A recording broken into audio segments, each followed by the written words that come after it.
Spese volte sobre la represión de las instituciones católicas y libertad de las sectas masonería en Italia. Papa León XIII, 1898. A los obispos, al clero y al pueblo de Italia. Venerables hermanos e hijos muy queridos, salud y bendición apostólica. 1. A menudo durante el curso de nuestro pontificado, movidos por el deber sagrado inherente al ministerio apostólico, hemos tenido que quejarnos y protestar contra los actos destinados en detrimento de la Iglesia y de la religión por parte de quienes, tras los cambios ahora tan bien conocidos, están al frente de los asuntos públicos en Italia. 2. Nos resulta una vez más desagradable tener que hablar de un asunto tan grave que llena nuestra alma de profunda tristeza. Aludimos a la supresión, decretada recientemente en varios distritos de la península, de tantas instituciones católicas. Este rigor inmerecido e injusto ha provocado la reprobación de todos los hombres honestos, y para nuestro gran dolor vemos que incluye y hace aún más crueles las heridas que desde hace años hemos tenido que sufrir. 3. Aunque ustedes conocen bien los hechos, venerables hermanos, consideramos oportuno, sin embargo, volver sobre el origen y la necesidad de esas instituciones, que son fruto de nuestra solicitud y de su entregado cuidado, para que todos puedan comprender el pensamiento que los inspiró y el fin religioso, tanto moral como caritativo, que tenían en mente. 4. Después de la caída del poder civil de los papas, la Iglesia católica en Italia fue despojada gradualmente de sus elementos de vida y acción, así como de su influencia secular nativa en la vida pública y social. Por una serie progresiva de opresiones sistematizadas se cerraron los monasterios y conventos, por la confiscación de los bienes eclesiásticos se quitó la mayor parte del patrimonio de la Iglesia, se impuso el servicio militar al clero, la libertad del sagrado ministerio estaba encadenada por injustas excepciones. Se hicieron esfuerzos constantes para privar a todas las instituciones públicas de su carácter religioso y cristiano, se favorecieron las religiones disidentes, y aunque se dio la más amplia libertad a las sectas masónicas, la intolerancia y la odiosa represión se reservaron para la única religión que siempre fue la gloria. 5. Nunca hemos dejado de deplorar estos graves y reiterados atropellos. Los deploramos por el peligro al que exponen nuestra santa religión, y los deploramos también, y lo decimos de corazón, en nombre de nuestro país, porque la religión es una fuente de prosperidad y grandeza de una nación y la principal fundamento de toda sociedad bien ordenada. Los sentimientos religiosos elevan y ennoblecen el alma y le inculcan nociones de justicia y honestidad, y cuando se debilitan, los hombres se apartan y se abandonan a sus instintos salvajes y a la búsqueda de intereses materiales. El resultado lógico de esto es amargura, disensión, depravación, contienda y la perturbación de la paz pública, males que no encontrarán remedio seguro o efectivo en la severidad de la ley, los rigores de los tribunales o el empleo de la fuerza armada. 6. En cartas dirigidas al pueblo de Italia, hemos advertido más de una vez a aquellos en quienes recae la grave responsabilidad del poder de esta conexión natural y necesaria entre la decadencia religiosa y el desarrollo del espíritu de revolución y desorden. También hemos llamado la atención sobre el progreso inevitable del socialismo y la anarquía y sobre el mal sin fin al que exponen a la nación. 7. Pero no fuimos escuchados. El mezquino prejuicio sectario pareció cegar la mente del público y la guerra contra la religión continuó con una energía inquebrantable. Lejos de emprender cualquier medida de reparación, se hizo un intento persistente en libros y periódicos, escuelas y universidades, clubes y teatros, para esparcir las semillas de la irreligión y la inmoralidad, para hacer añicos los principios que dan nacimiento a un pueblo. A la moralidad y la rectitud, de a difundir las máximas que tienen como resultado la perversión de la mente y la corrupción del corazón. 8. Fue entonces, venerables hermanos, que previendo un futuro oscuro y lleno de peligros para nuestro país pensamos que había llegado el momento de alzar nuestra voz y decir a los italianos, la religión y la sociedad están en peligro, ha llegado el momento de desplegar toda su actividad y afrontar los males que lo amenazan con una sólida oposición de palabra y trabajo, por asociaciones y comités, en la prensa y en congresos públicos, por cofradías de caridad mutua y oración, en una palabra. Por todos los medios pacíficos y lícitos que fueron calculados para mantener el espíritu religioso de un pueblo y aliviar la miseria que, siempre un mal consejero, se había vuelto tan profunda y general a través de la vergonzosa situación económica de Italia. Tales fueron nuestras recomendaciones, repetidas varias veces, y particularmente en las dos cartas que dirigimos al pueblo italiano el 15 de octubre de 1890. 9. Y aquí nos es gratificante declarar que nuestras exhortaciones cayeron sobre suelo fértil. A través de sus generosos esfuerzos, venerables hermanos, y de los del clero y de los fieles confiados a su cuidado, siguieron resultados tan felices que pudimos esperar aún más felices en un futuro próximo. Surgieron cientos de asociaciones y comités en varias partes de Italia, que por su celo establecieron bancos rurales, panaderías baratas, albergues nocturnos, clubes de recreación y clases de catecismo, mientras que otros tenían por objeto la visita de los enfermos, la protección de las viudas y huérfanos. Hubo además muchas otras instituciones caritativas que fueron acogidas con gratitud y bendiciones por el pueblo, y que recibieron los elogios que tanto merecían incluso de boca de hombres que pertenecían a los partidos que se les oponían. 10. Pero, luego vinieron esos desdichados disturbios que provocaron tanto desorden y derramamiento de sangre, y que llevaron al luto a varios distritos de Italia. Nadie sufrió más profundamente en el fondo de su corazón, nadie estaba más afligido que nosotros por este triste espectáculo. 11. Si pensamos, sin embargo, que al buscar las causas secretas de estos disturbios y luchas civiles, aquellos que tienen la dirección de los asuntos públicos reconocerían el fruto nefasto aunque natural de la semilla maligna que había estado tan ampliamente, durante tanto tiempo y con tanta impunidad, esparcidos por la península. Pensamos que, al rastrear los efectos a sus causas y aprovechar la aguda lección que acababan de recibir, volverían a recurrir a esas reglas cristianas de organización social con cuya ayuda las naciones, a menos que deseen perecer, deberían reformarse, y que, por tanto, devolverían a un lugar de honor esos principios de justicia, rectitud y religión, de los que fluye el bienestar material de un pueblo. Pensamos que, al menos, al buscar a los autores y cabecillas de estos disturbios, los ministros estarían seguros de buscarlos entre aquellos que aborrecen la enseñanza católica y que excitan en la mente de los hombres todos los deseos ilegales mediante el naturalismo y el materialismo científico y político, y entre aquellos que ocultan sus intenciones culpables a la sombra de las asambleas sectarias, donde incitan sus armas contra el orden público y la seguridad de la sociedad. Y de hecho, incluso en el campo de nuestros adversarios, no faltaban hombres de espíritu elevado e imparcial que comprendieran y tuvieran el valor loable de proclamar en público las causas reales de estos deplorables desastres. Donde afilan sus armas contra el orden público y la seguridad de la sociedad. Y de hecho, incluso en el campo de nuestros adversarios, no faltaban hombres de espíritu elevado e imparcial que comprendieran y tuvieran el valor loable de proclamar en público las causas reales de estos deplorables desastres. Donde afilan sus armas contra el orden público y la seguridad de la sociedad. Y de hecho, incluso en el campo de nuestros adversarios, no faltaban hombres de espíritu elevado e imparcial que comprendieran y tuvieran el valor loable de proclamar en público las causas reales de estos deplorables desastres. 12. Grande fue entonces nuestra sorpresa y dolor cuando supimos que, bajo un pretexto ridículo y mal disimulado, para desviar a la opinión pública y realizar más fácilmente un plan largamente premeditado, la gente se atrevió a poner a los católicos el estúpido acusado de perturbar el orden público para cargarlos con la culpa y los desastrosos resultados de los disturbios que se produjeron en varias partes de Italia. 13.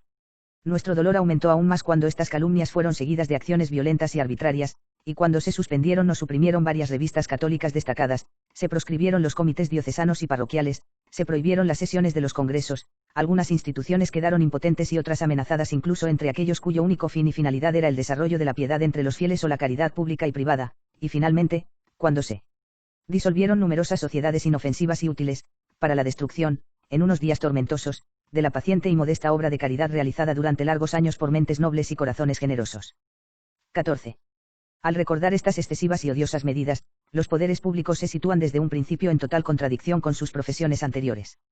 Desde hace algún tiempo habían representado con diligencia a la población de la península como de acuerdo con ellos mismos en su obra de revolución y hostilidad contra el papado. Ahora, sin embargo, dan la vuelta y desmienten sus antiguas profesiones recurriendo a una legislación excepcional para sofocar innumerables asociaciones diseminadas por toda Italia sin otra razón que su devota lealtad a la Iglesia y la causa de la Santa Sede. 15. Tales medidas golpean los cimientos de la justicia e incluso las regulaciones de las leyes vigentes.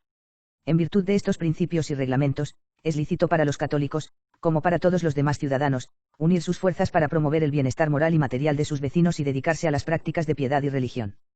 Por tanto, fue un procedimiento de lo más arbitrario disolver tantas sociedades católicas de caridad, que en otros países se les permite existir pacíficamente y respetadas, y que sin ninguna prueba de su culpabilidad, sin ningún examen previo, y sin ninguna prueba documental que demuestre su responsabilidad.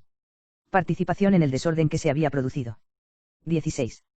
También fue especialmente insultante para nosotros que habíamos organizado y bendecido estas útiles y pacíficas asociaciones, y también para ustedes, venerables hermanos, que habían promovido su desarrollo con tanto cuidado y velado por su constante progreso. Nuestra protección y su vigilancia debieron hacerlos respetar y ponerlos por encima de toda sospecha. 17. Ya no podemos abstenernos de declarar cuán perniciosas son estas medidas para los intereses de la gente, para el bienestar social y el bien real de Italia. La supresión de estas sociedades no hace más que aumentar la miseria, moral y material, de las personas a las que buscaban humanizar por todos los medios posibles, priva a la sociedad de una poderosa fuerza conservadora, pues su organización y la difusión de sus principios fue un baluarte contra las teorías subversivas del socialismo y la anarquía, en una palabra, agrava cada vez más el conflicto religioso que todos los hombres libres de pasiones sectarias consideran fatal para Italia, cuya fuerza, cohesión y armonía socava. 18.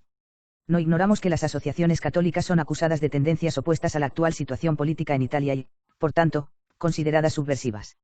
Sin embargo, tal imputación se basa en un equívoco que ha sido inventado y mantenido deliberadamente por los enemigos de la Iglesia y de la religión con el fin de colocar en una luz favorable ante el público el odioso ostracismo que desean infligir en estas asociaciones.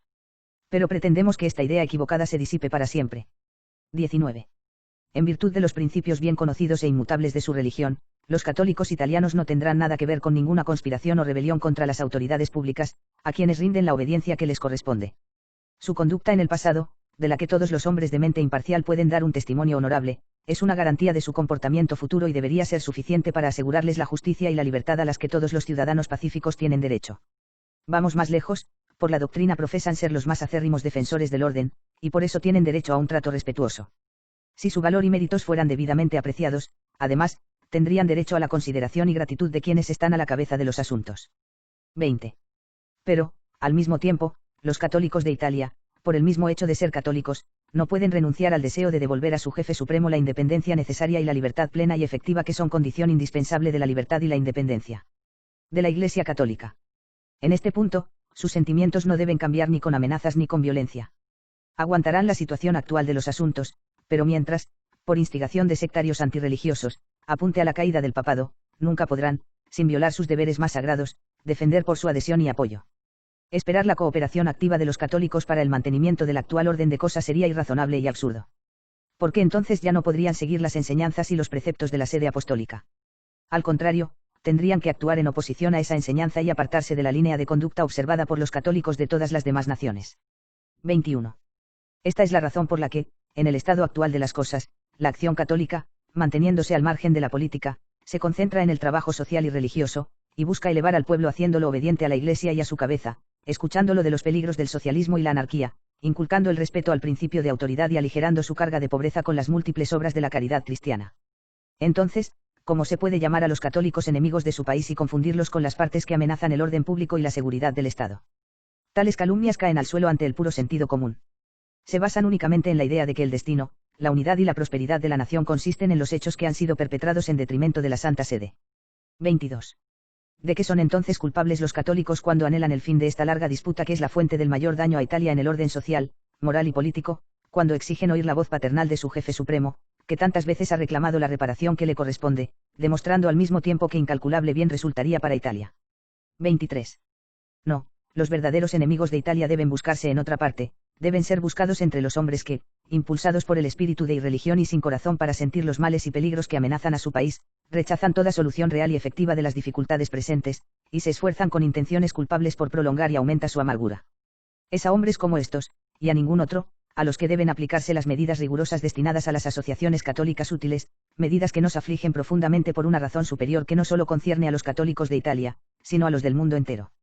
Estas medidas exponen más a la luz la situación dolorosa, precaria e intolerable a la que nos hemos reducido. Si ciertos eventos, en los que los católicos no participaron, han sido suficientes para provocar la supresión de miles de obras caritativas inocentes, a pesar de las garantías que poseían en las leyes fundamentales del Estado, todo hombre sensato y justo comprenderá cuál es el valor de las seguridades dadas por el público a autoridades por la libertad e independencia de nuestro ministerio apostólico. ¿Hasta qué punto se reduce nuestra libertad cuando, después de haber sido privados de la mayor parte de los antiguos recursos morales y materiales con los que la época cristiana había enriquecido a la sede apostólica y a la Iglesia en Italia, ahora estamos incluso privados de esos medios de religión y acción social que nuestra solicitud y el admirable celo de los obispos, el clero y el pueblo habían reunido para la defensa de la religión, y por el bien del pueblo italiano? ¿Qué es esta pretendida libertad cuando otra ocasión, cualquier incidente, podría servir de pretexto para ir más lejos por el camino de la violencia arbitraria y para infligir heridas nuevas y más profundas a la Iglesia y a la religión? 24. Deseamos señalar este estado de cosas a nuestros niños en Italia y en otras naciones.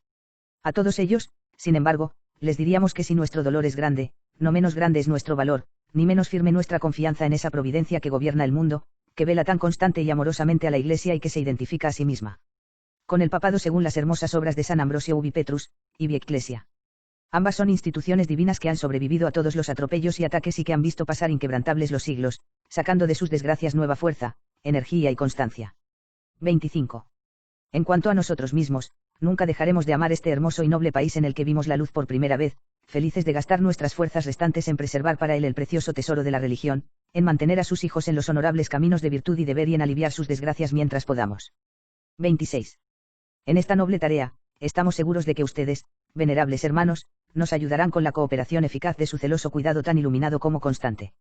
Sí, continuar en esta santa obra, suscitando la piedad entre los fieles, preservando las almas de los errores y seducciones con que están rodeadas por todos lados, consolando a los pobres y a los desventurados por todos los medios que la caridad pueda sugerir.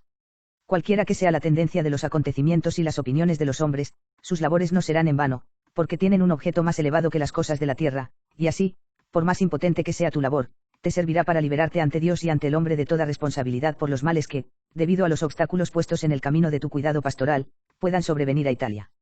27.